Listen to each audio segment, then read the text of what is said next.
আমি সুরভি। জ্ঞানজ্যোতি কোচিং সেন্টারের পক্ষ থেকে তোমাদের সবাইকে জানাই আরো একবার স্বাগত। আজকে আমরা আলোচনা করব দশম শ্রেণীর দ্বিতীয় অধ্যায় বায়ুমণ্ডল থেকে একটি গুরুত্বপূর্ণ বিষয় নিয়ে।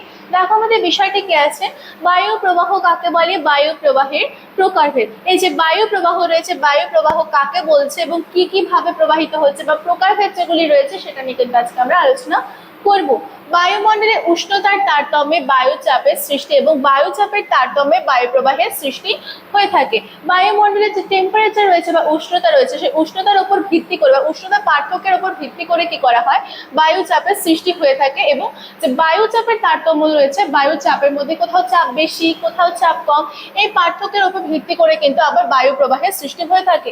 ভূপৃষ্ঠের সমান্তরালে বা অনুভূমিক ভাবে যখন বায়ু চলাচল করে তখন তাকে কিন্তু বায়ু প্রবাহ বলা হয়ে থাকে। ঠিক আছে, তাহলে ভূপৃষ্ঠের সমান্তরালে যখন বায়ু প্রবাহিত হয় তাকে কিন্তু বায়ু প্রবাহ বলা হয়ে থাকে। ওপর থেকে নিচে বা নিচ থেকে ওপর দিকে যে বায়ু প্রবাহ ঘটে তাকে উল্লম্ব বায়ু প্রবাহ কিন্তু বলা হয়ে থাকে। এই উল্লম্ব ভাবে বায়ু চলাচলকে কিন্তু বায়ু স্রোত বলা হয়ে থাকে। বায়ু প্রবাহ মাপক যন্ত্র, অর্থাৎ এই যে বায়ু প্রবাহ রয়েছে, বায়ু প্রবাহকে কিভাবে মাপা হয়, কোন যন্ত্রের সাহায্যে মাপা হয় সেটা কিন্তু দেখব। বায়ুর গতি পরিমাপ করার জন্য যে যন্ত্রটি ব্যবহার করা হয় তার নাম হচ্ছে অ্যানিমোমিটার। অর্থাৎ যে যন্ত্রের মাধ্যমে বায়ু প্রবাহ পরিমাপ করা হচ্ছে তার নাম কি, অ্যানিমোমিটার। বায়ু যে দিক থেকে প্রবাহিত হয় বা যে দিক থেকে সাধারণত আসে সেই দিকের নাম অনুসারে কি করা হয়, বায়ু প্রবাহের নামকরণ করা হয়ে থাকে। বায়ু পতাকা বা উইন্ড ভেন এর সাহায্যে কিন্তু বায়ু প্রবাহের দিক নির্ণয় করা হয়ে থাকে। অর্থাৎ বায়ু যেই দিক থেকে প্রবাহিত হচ্ছে সেই দিকের উপর ভিত্তি করে কিন্তু বায়ুর নামকরণ করা হয়ে থাকে। তারপরে কি আছে দেখো, বায়ু প্রবাহের প্রকারভেদ। অর্থাৎ বায়ু প্রবাহে কটা ভাগে ভাগ করা হচ্ছে এবং কি কি। ভূপৃষ্ঠের বায়ুর প্রবাহগুলিকে সাধারণত 4টি শ্রেণীতে ভাগ করা হয়ে থাকে। কি কি দেখো, প্রথমটা হচ্ছে নিয়ত বায়ু প্রবাহ, 2 নম্বর হচ্ছে সাময়িক বায়ু প্রবাহ, 3 নম্বর হচ্ছে অনিয়মিত বা আকস্মিক বায়ু প্রবাহ, যেটা কিন্তু সব সময় প্রবাহিত হয় না, ফট করে বা আকস্মিক ভাবে প্রবাহিত হচ্ছে। আর একটা হচ্ছে স্থানীয় বায়ু প্রবাহ। এই নিয়ত বায়ু প্রবাহ কি সেটা সবার প্রথমে জেনে নেব।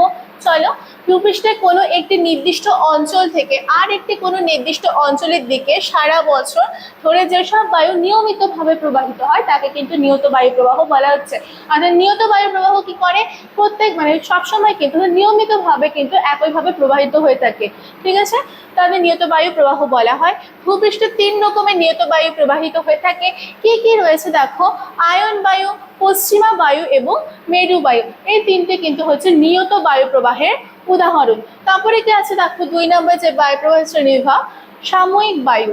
যেসব বায়ু সর্বদা প্রবাহিত না হয়ে দিনের কোনো নির্দিষ্ট সময়ে বা বিশেষ কোনো ঋতুতে প্রবাহিত হয়। অর্থাৎ কোনোটি সময়, যে কোনোটি নির্দিষ্ট সময় থাকবে সেই সময়ের উপর ভিত্তি করে কিন্তু প্রবাহিত হবে, সর্বদা কিন্তু প্রবাহিত হবে না, তাদের কিন্তু সাময়িক বায়ু প্রবাহ বলা হয়ে থাকে। যেমন সমুদ্র বায়ু, স্থলবায়ু, মৌসুমী বায়ু কিন্তু সাময়িক বায়ুর উদাহরণের মধ্যে পড়ছে।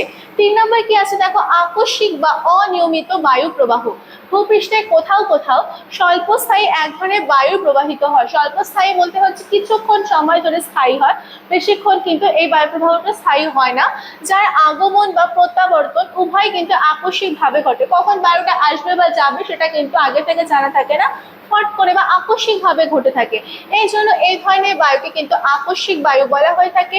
ঠিক আছে, আমার এই বায়ুর আসা যাওয়ার কোনো রকম বাধা ধরা নিয়ম নেই বলে একে কিন্তু অনিয়মিত বায়ু বলা হয়ে থাকে। অর্থাৎ এই যে বায়ু প্রবাহটা হবে এটার কিন্তু কোনো রকম নিয়ম অনুসারে প্রবাহিত হবে না, সময় বুঝে প্রবাহিত হবে না, আকস্মিকভাবে কখন শুরু হয়ে যাবে কখন শেষ হবে সেটা কিন্তু জানা যায় না। এই কারণে কিন্তু একে আকস্মিক বায়ু এবং অনিয়মিত বায়ু কিন্তু বলা হয়ে থাকে। ভূপৃষ্ঠে 2 ধরনের আকস্মিক বায়ু প্রবাহ লক্ষ্য করা যায়। কোন কোনগুলো দেখো, ঘূর্ণবাদ এবং প্রতি ঘূর্ণবাদ কিন্তু আকস্মিক বায়ুরই উদাহরণ। ঠিক আছে, 4 নম্বর কি ছিল, স্থানীয় বায়ু প্রবাহ। এক্ষেত্রে কি হচ্ছে, দিনের বা বছরের বিভিন্ন সময়ে পৃথিবীর বিভিন্ন অঞ্চলে স্থানীয় কারণ, যে স্থানের উপর দিয়ে বয়ে যাবে সেই স্থানের বিভিন্ন কারণের উপর ভিত্তি করে, বিশেষত কেমন কেমন কারণ হতে পারে, উষ্ণতা, চাপের পার্থক্য, উষ্ণতার পার্থক্য হতে পারে, চাপের পার্থক্য হতে পারে। এই বিভিন্ন প্রকার পার্থক্যের জন্য কি হয়, যেসব বিশেষ বৈশিষ্ট্যপূর্ণ বায়ু প্রবাহিত হয় এবং যাদের স্থানীয় নামেই পরিচিত ঘটে তাদেরকে কিন্তু স্থানীয় বায়ু প্রবাহ বলা হয়ে থাকে। অর্থাৎ এই যে বায়ু প্রবাহগুলি রয়েছে সে যে স্থানের উপর দিয়ে বয়ে যায়, সেই স্থানের উপর ভিত্তি করে কিন্তু এই বায়ু প্রবাহগুলোর নামকরণ করা হয়ে থাকে। ঠিক আছে, তো আজকে আলোচনার মাধ্যমে কিন্তু আমরা জানতে পারলাম যে বায়ু প্রবাহ কাকে বলে, বায়ু প্রবাহকে কটি ভাগে ভাগ করা হয় এবং প্রত্যেকটি ভাগের উদাহরণ নিয়ে কিন্তু আজকে আমরা আলোচনা করলাম। তো আজকের জন্য কিন্তু এতটুকুই ছিল। সবশেষে একটা ছোট্ট ইনফরমেশন তোমাদের দিয়ে রাখছি। দেখো, তোমরা যারা ভাবছো আমাদের সাথে যুক্ত হবে, স্ক্রিনে দুটো নাম্বার দেওয়া আছে, যে কোনো একটি নাম্বারে কিন্তু তোমরা কল করে আমাদের সাথে যুক্ত হয়ে যেতে পারো। যে সুযোগগুলি পেয়ে যাচ্ছ, দেখো নোটস আকারে, পিডিএফ আকারে কিন্তু নোটস পেয়ে যাচ্ছ। এছাড়াও যদি তোমাদের কোনো ডাউট থেকে থাকে সেটা ক্লিয়ার করা কিন্তু সেশন পেয়ে যাচ্ছ, রেকর্ডেড ক্লাসেস, সাজেশনস এবং মক টেস্ট এবং লাইভ ক্লাসেসের মতন কিন্তু সুযোগ সুবিধা তোমরা আমাদের সাথে যুক্ত হয়ে যাওয়ার পর পেয়ে যাচ্ছ। তো আজকের জন্য কিন্তু এতটুকুই ছিল। দেখা হচ্ছে পরে ক্লাসে। Thank you.